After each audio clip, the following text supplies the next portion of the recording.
கிறிஸ்துவின் கிறிஸ்தவம், இது வாழ்வின் வழி. Christianity of Christ. This is the way of life. பரிசுத்த ஆண்டவர் இயேசு கிறிஸ்துவின் இனிய நாமத்திலே ஒருங்கிணைந்த சுவிசேஷ புத்தகங்களின் பார்வைக்கு அன்போடு கூட வரவேற்கிறேன். ஆண்டவர் இயேசு கிறிஸ்து தேவாலயத்தை விட்டு புறப்படுகிறார். அப்படி அவர் தேவாலயத்தை விட்டு புறப்படும் போது சீஷர்கள் வந்து சில விஷயம் பேசுகிறாங்க. அதில் ரொம்ப முக்கியமான விஷயத்தை நாம் பார்க்கிறோம். பல கேள்விகள் வேற அந்த சீடர்களுக்கு இருக்குது. ஏன்னா அவர் தன் மரணத்தை பற்றி பேசுகிறார். அது ஒரு இறுதி நாட்களைப் போல அந்த கிளைமேட் உருவாயிடுச்சு. அதனால் சீஷர்களுக்கும் பல கேள்விகள் பழசும் புதுசுமா உருவாயிட்டே இருக்கு அவங்களுக்குள்ள. அதனால் அவங்க இந்த சந்தர்ப்பத்தை பயன்படுத்தி சூழ்நிலைப்படி பல கேள்விகளை அடுக்கடுக்காக கேட்குறாங்க. ஒவ்வொன்றாக ஆண்டவர் பதில் சொல்கிறார்.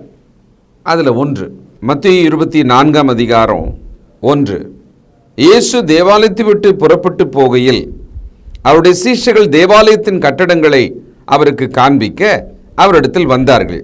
மார்க்கு 13:1 அவர் தேவாலயத்தை விட்டு புறப்படும் போது அவருடைய சீஷர்களில் ஒருவன் அவரை நோக்கி, போதகரே, இதோ இந்த கல்லுகள் எப்படிப்பட்டது, இந்த கட்டடங்கள் எப்படிப்பட்டது பாரும் என்றார்கள்.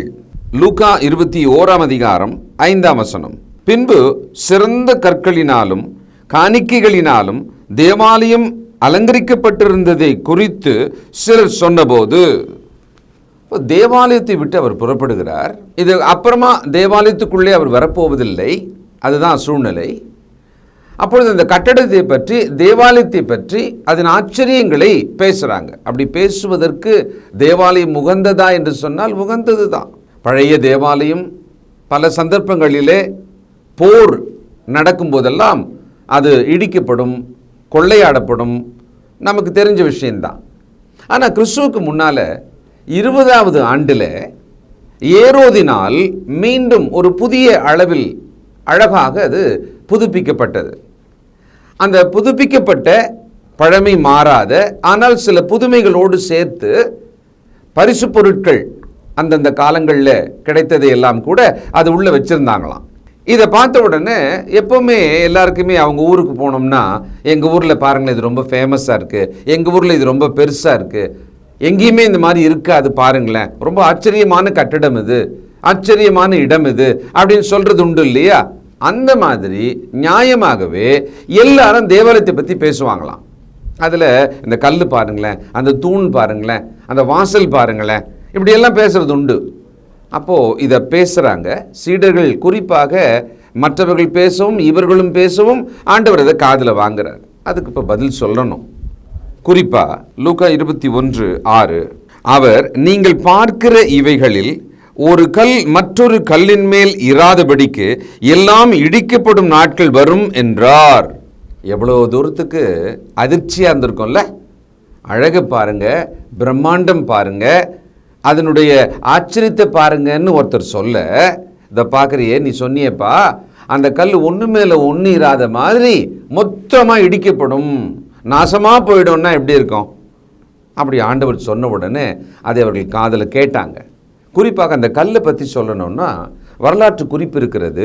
ஜோசிபஸ் என்கிற ஒருவர் எழுதி வைத்த நம்பகத்தன்மையுள்ள ஒரு வரலாற்று குறிப்பு இருக்கிறது. அது என்னன்னா, ஒரு கல்லோட அளவு மட்டும் 70 அடி நீளமும் 18 அடி அகலமும் 12 அடி உயரமுமான கல்லாம். ஒரு கல்லோட அளவு ஆச்சரியமா இருக்குல்ல?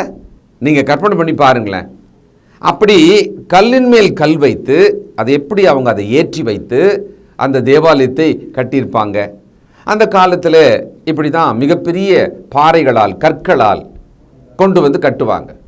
அதுவும் அந்த சாலமோன் காலத்தில் கட்டப்பட்ட பொழுதோ அந்த சுத்தியலோட சத்தம், வேலை செய்கிற அந்த சத்தம், உடைக்கிறது, அது எதுவுமே தேவாலய அந்த வளாகத்துக்குள்ளே இல்லாத மாதிரி எல்லாமே ஏற்கனவே வடிவமைக்கப்பட்ட, வடிவாக வெட்டப்பட்ட அந்த கற்களை கொண்டு வந்து மிக அழகாக செய்ததாக ஒரு வரலாறு சொல்லுவாங்க. மத்தேயு 23:38 இதோ உங்கள் வீடு உங்களுக்கு பாழாக்கி விடப்படும். எருசலேம் மக்களை பார்த்து சொல்கிற ஒரு இடம் அது. அங்கே தேவனுடைய வீடும் இருக்கிறது. ஜனங்களுக்கு அவன் வீட்டை விட தேவனுடைய வீட்டின் மேல் தான் ரொம்ப பெரிய பற்று அதிகம். மதிப்பு அதிகம், ஒரு பெரிய பக்தி வச்சிருப்பாங்க. அது ஒரு நாள் அழிக்கப்படும் அல்லது பாழாக்கப்படும்ன்றத குறிப்பாக ஆண்டவர் ஏற்கனவே சொல்லிட்டு இருந்தார். லூக்கா 13:35, இதோ உங்கள் வீடு உங்களுக்கு பாழாக்கி விடப்படும், கர்த்தருடைய நாமத்தினாலே வருகிறவர் ஸ்தோத்திரிக்கப்பட்டவர் என்று நீங்கள் சொல்லும் காலம் வருமளவும் என்னை காணாதிருப்பீர்கள் என்று மெய்யாகவே உங்களுக்கு சொல்லுகிறேன் என்றார். மறைமுகமாக ஏற்கனவே தேவாலயம் இடிக்கப்படும் என்பதை ஆண்டவர் சொல்லிக்கிட்டே வந்தார். வரலாறு சொல்லுகிறது, கிறிஸ்துவுக்கு பிறகு 70வது ஆண்டிலே எருசலேம் தேவாலயமானது ஒரு கல்லின் மேல் ஒரு கல் இராதபடிக்கு இடிக்கப்பட்டது. இப்போ எருசலேமில் தேவாலயம் கட்டுறதாக திட்டம்லாம் பண்ணிட்டு இருக்காங்க இல்லையா? சில யூதர்கள் அங்கே எருசலேம் தேவாலயத்தினுடைய மதில் சுவர், இடிந்து போன ஒரு சிறிய அளவுக்கான ஒரு மதில் சுவர் பக்கத்தில் நின்று அதன் மீது தங்கள் தலையை முட்டிக்கொண்டு மேசியா வர வேண்டும் என்றும் அந்த பழைய நினைவை வைத்து கொண்டும் அவர்கள் பிரார்த்தனை செய்வாங்க. இன்றைக்கும் இருக்கு. அப்போ அந்த தேவாலயமானது இடிக்கப்படும் என்று சரீரப்பிரகாரமான கட்டடத்தை பற்றியும் ஆண்டவர் சொன்னார். அப்போ வேற என்ன சொன்னார்?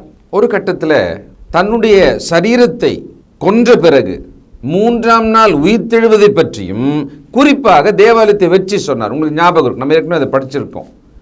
இதை இடித்து போடுங்கள், 3 நாளில் கட்டுவேன் அப்படின்னார் தேவாலயத்தை. எல்லாருமே கேட்டாங்க, இதை கட்டுறதுக்கு எவ்வளோ வருஷம் ஆச்சு, இது எவ்வளோ பெரிய வரலாறு, இடிச்சிட்டாக்கா 3 நாளில் கட்டுருவீங்களா? ஆனால் அப்போ ஆண்டவர் எதை சொன்னார்? தன்னுடைய சரீரத்தை சிலுவையிலே தான் மரித்த பிறகு 3ஆம் நாள் உயிர்த்தெழுவதை பற்றி குறிப்பாக அப்போ சொல்லியிருந்தார். அப்போது அந்த தேவாலயம் விஷயத்தில் இது கல்லின் மேல் கல் இராதபடி ஒன்றும் இடிக்கப்படும் பாழாக்கப்படும் சொல்லிட்டாரா? இப்போ கேள்வி என்னென்னா, இதெல்லாம் எப்போ சம்பவிக்கும்? இவங்க மனசில் ஒரு கேள்வி வருது. இப்போ அந்த கேள்வியை கேட்குறாங்க. 21ஆம் அதிகாரம் லூக்கா 7ஆம் வசனம். அவர்கள் அவரை நோக்கி, போதகரே, இவைகள் எப்பொழுது சம்பவிக்கும்? இவைகள் சம்பவிக்கும் காலத்துக்கு அடையாளம் என்ன என்று கேட்டார்கள்.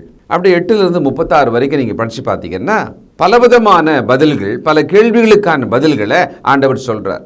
இது லூக்கா 21 8லிருந்து 36, 24ஆம் அதிகாரம் மத்தேயு 4லிருந்து அப்படி வச்சுக்கலாம், 25ஆம் அதிகாரம் 46 வரைக்கும். அதுதான் ரொம்ப நீளமான பகுதி.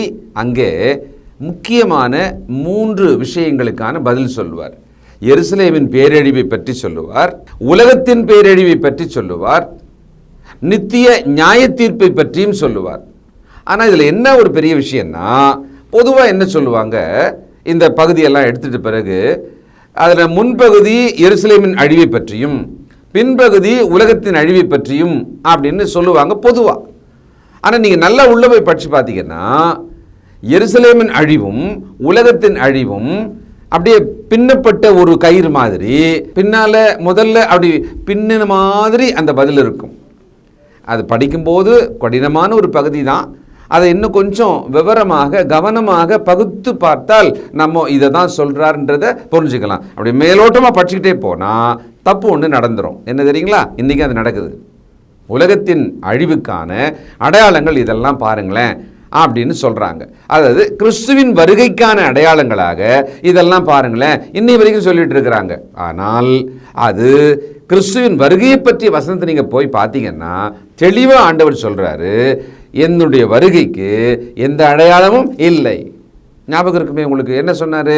திருடனை போல வருவேன், அந்த நாளோ நாழிகையோ யாருக்கும் தெரியாது, அதுக்கு எந்த அடையாளமும் இல்லைனாரே. அப்படியானால் அடையாளங்கள் சொல்லப்பட்டது அப்படின்னு ஒன்று இருக்குமானா நம்ம எதோடு அதை கொண்டு போய் பொருத்தினோம்? எருசலேமின் பேரழிவை பற்றி தான் சொல்லப்பட்டதுன்னு அங்கே பொருத்தி பார்க்கணும். இந்த தெளிவு இருந்தால் போதும், இந்த வசன பகுதியை படிக்கும்போது நமக்கு குழப்பம் வராது. அப்போ இந்த இடத்துல இவர்கள் ஒரு கேள்வி கேட்ட மாதிரி தான் தெரியுது, இவைகள் எப்பொழுது சம்பவிக்கும், அடையாளம் என்ன? ஆனால் மிக நீண்ட பதிலை ஆண்டவர் இங்கே தான் சொல்கிறார். நீங்கள் வேற எங்கேயும் நீங்கள் இப்படி பார்க்க முடியாது. இந்த பகுதியில் தான், இந்த சமயத்தில் தான் ஒரு நீண்ட பதில் சொல்லுவார். அப்போது எருசலேமின் அழிவு, உலகத்தின் அழிவு, கிறிஸ்துவின் வருகை, இவைகள் பின்னி பிணைந்ததாக பதில்கள் இந்த வசன பகுதிக்குள்ளே இருக்கும், முன்னும் பின்னுமாக இருக்கும்.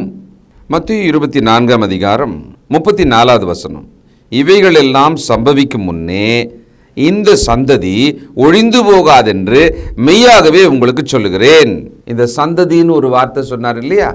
இந்த சந்ததின்னு சொன்னார் இல்லையா, இதை நம்ம ஞாபகம் வச்சுக்கணும்.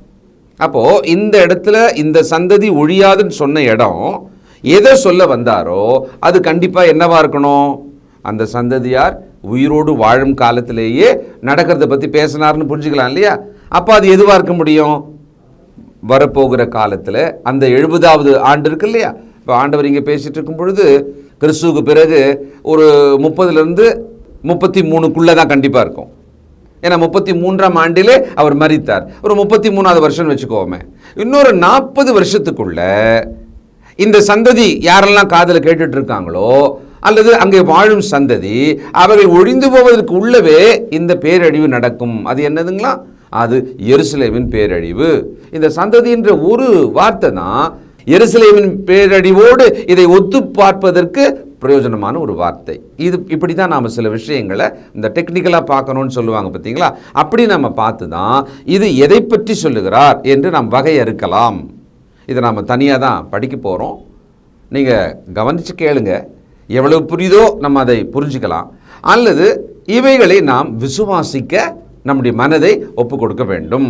முயற்சி பண்ணுவோம். இது எப்படின்றத புரிஞ்சுக்கிறதுக்கு நாம முயற்சி பண்ணலாம். ஆக நல்ல ஞாபகம் வச்சுக்கோங்க, 3 விஷயங்கள் பின்னி பிசைந்தது போல ஒரு பதில் கொடுக்கப்படுகிறது. ஒன்று, எருசலேமின் பேரழிவு அந்த சந்ததி வாழும் காலத்திலே நடக்கப் போகிறது. அதுக்கு அடுத்தது உலகத்தின் முடிவு. அதுக்கு அடுத்தது கிறிஸ்துவின் வருகை. இதை நாம் எப்படி 3ஐயும் தனித்தனியாக அவர் சொன்னார்ன்றதை நம்ம பகுத்து பார்க்க போகிறோம். அடுத்து நாம் கவனிக்கலாம். ஜெபம் பண்ணுவோம். இரக்கமும் நீதியும் பரிசுத்தமும் உள்ள நல்ல பிதாவே, கருகலான வசன பகுதி, இன்னைக்கும் இதை பற்றிய குழப்பங்கள் எங்கள் கண்முன்னே பேசப்படுகிறதை நாங்கள் பார்க்கிறோம், கேட்கிறோம். ஆகிலும் நாங்களோ உம்முடைய வார்த்தையில் சொல்லப்பட்டதை ஏற்றுக்கொள்ளவும் விசுவாசிக்கவும் எங்களை தாழ்த்துகிறோம். இதோ இப்பொழுதும் கூட இதை நிதானமாக பகுத்து புரிந்து கொள்ள உதவி செய்யும். இது நிமித்தம் இன்னும் பக்தியும் விசுவாசம் உடையவர்களாக நாங்கள் வாழ எங்களை ஒப்புக் கொடுக்கிறோம். இயேசு கிறிஸ்துவின் பரிசுத்த நாமத்தில் ஜெபிக்கிறோம் பிதாவே, ஆமென்.